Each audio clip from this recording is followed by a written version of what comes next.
Acts 18, Paul meets Priscilla and Aquila in Corinth. Then Paul left Athens and went to Corinth. There he became acquainted with a Jew named Aquila, born in Pontus, who had recently arrived from Italy with his wife Priscilla. They had left Italy when Claudius Caesar deported all Jews from Rome. Paul lived and worked with them, for they were tent makers just as he was. Each Sabbath found Paul at the synagogue, trying to convince the Jews and Greeks alike. And after Silas and Timothy came down from Macedonia, Paul spent all his time preaching the word. He testified to the Jews that Jesus was the Messiah. But when they opposed and insulted him, Paul shook the dust from his clothes and said, "Your blood is upon your own heads. I am innocent. From now on I will go preach to the Gentiles." Then he left and went to the home of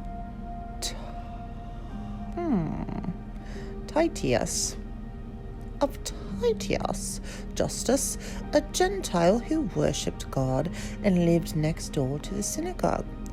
Crispus, the leader of the synagogue, and everyone in his household believed in the Lord. Many others in Corinth also heard Paul become believers and were baptized.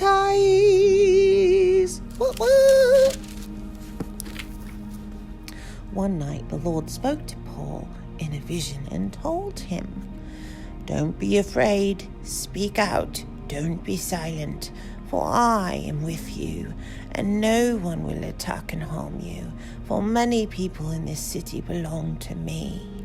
So Paul stayed there for the next year and a half, teaching the word of God. But when Gallio became governor of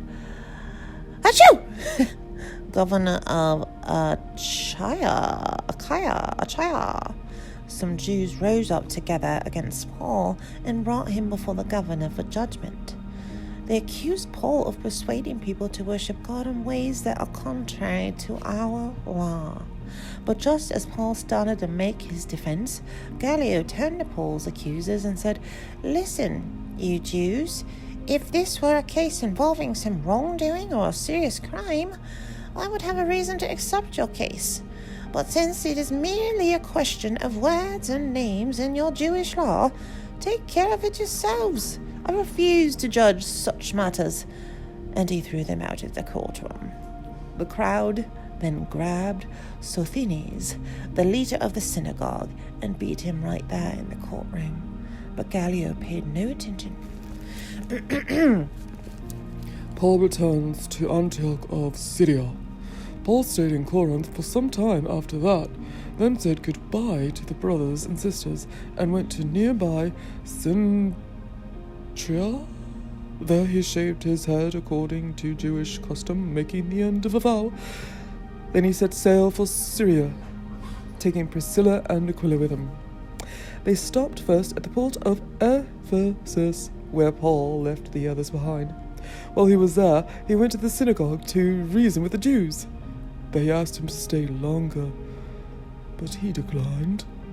As he left, however, he said, "I will come back later, God willing." Then he set sail from Ephesus. The next stop was at the port of Caesarea. From there he went up and visited the church at Jerusalem, and then went back to Antioch.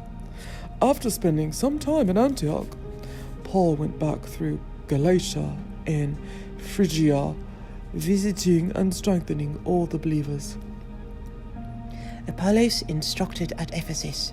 Meanwhile, a Jew named Apollos, an eloquent speaker who knew the scriptures well, had arrived in Ephesus from Alexandria in Egypt. He had been taught the way of the Lord, and he taught others about Jesus with an enthusiastic spirit and with accuracy. However, he knew only about John's baptism. When Priscilla and Aquila heard